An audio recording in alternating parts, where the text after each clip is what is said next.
त्रिपुरा पौर्णिमेला या वस्तूंचे करा दान, मिळवा इच्छापूर्तीचे वरदान।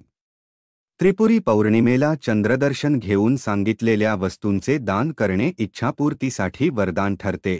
गमवू नका ही सुवर्णसंधी। 15 नोव्हेंबर रोजी त्रिपुरा पौर्णिमा आहे। या पौर्णिमेचे महत्त्व अनेक प्रकारे सांगितले जाते। या पौर्णिमेला मनोरथ पौर्णिमा असेही म्हणतात। धर्मबोध या ग्रंथात ज्योतिर्भास्कर जयंत साळगावकर लिहितात, कार्तिक पौर्णिमेपासून या व्रताला प्रारंभ केला जातो। पूर्ण वर्षभरातील दर पौर्णिमेला उगवत्या चंद्राची पूजा करून भोजन करावे, मात्र त्याआधी एक वर्तुळात मिठाची केलेली चंद्रप्रतिमा ठेवून तिचीही पूजा करावी। नंतर सर्व स्त्रियांना हळदीकुंकू आणि सौभाग्यवान द्यावे। उद्यापनाच्या वेळी कुसुंबी रंगाचे वस्त्र द्यावे। सौंदर्य आणि संपत्तीसाठी हे काम्यव्रत केले जाते। मिठाची चंद्रप्रतिमा करणे तसे कठीण।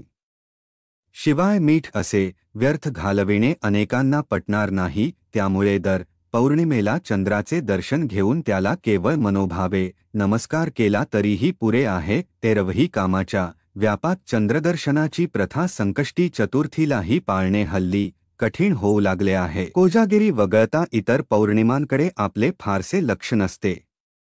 ज्यांना गच्चीवर जाऊन चंद्रदर्शन घेणे सोयीचे असेल वा घरातून किंवा घराच्या आवारातून चंद्र दिसू शकत असेल, त्यांनी निदान ते नेत्रसुख तरी जरूर घ्यावे। कुष्मांड व्रत कार्तिकी पौर्णिमेला कोहळ्याच्या वेलींची लक्ष्मी नारायण म्हणून पूजा करावी। ही पूजा षोडशोपचारी असावी। पूजा पूर्ण झाल्यानंतर कुष्मांडवल्ली सुभगा सुफला विश्वरूपिणीं लक्ष्मीरूपा सुविस्तारा ध्यायामी हरिवल्लभा ह्या मंत्राचे ध्यान करावे। त्यानंतर ती वेल योग्य व्यक्तीला दान करावी। ह्या व्रताचे उद्यापन शुभ दिवस आणि मुहूर्त बघून करावे। त्यावेळी कोहळ्याचा वेल आणि लक्ष्मी नारायणाची सोन्याची प्रतिमा करावी। त्यांची पूजा करून मंत्र जागरण करावे। ह्यावेळी 16 दाम्पत्यांना जेवू घालून दक्षिणा द्यावी असा या व्रताचा विधी आहे। सर्व पापांच्या नाशात तसेच उत्तम संतती लाभावी म्हणून हे व्रत केले जाते। पूर्वी लोकांना मुबलक वेळ होता। आता एवढे जीवन तेव्हा गतिमान नव्हते, त्यामुळे अनेक कर्मकांडांनी युक्त अशी व्रते देखील त्यावेळी करता येणे शक्य होते। त्यामुळे या व्रतामध्ये ज्या कोहळ्याच्या वेलीची पूजा करावयाची असते ती वेलबी रुजवून वाढवण्याचा पूर्वविधी फार आधी म्हणजे मृग शीर्ष नक्षत्रामधून सूर्यभ्रमण चालू असताना एका शुभ दिवशी करण्यास सांगितले आहे। ते बी रुजून वेल वाढून तिला फुले येईपर्यंतच्या काळात त्या वेलीची निगराणी करणे हे देखील व्रताचेच एक अंग मानले गेले आहे। आता हे सर्वांनाच शक्य नाही। जागेची अडचण हे त्याचे मुख्य कारण म्हणावे लागेल। एखाद्या विष्णू मंदिरात विचारविनिमय करून कोहळ्याची वेल धर्मशास्त्रात सांगितल्यानुसार वाढवून कार्तिकी पौर्णिमेला ती सर्व व्रतकर्त्या मंडळींसाठी पूजा करण्यास उपलब्ध करून द्यावी।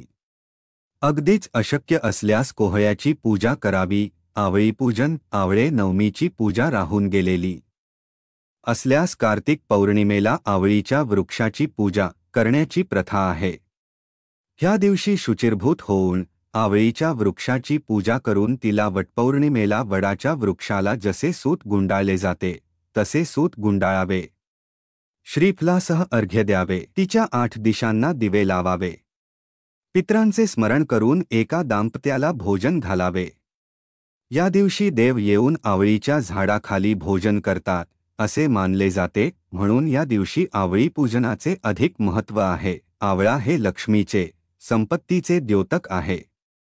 तसेच त्याचे धार्मिक आणि आयुर्वेदिक दृष्ट्या अधिक महत्त्व आहे। उत्सवाच्या निमित्ताने याचे हे महत्त्व अधोरेखित व्हावे हाच मुख्य हेतू आहे।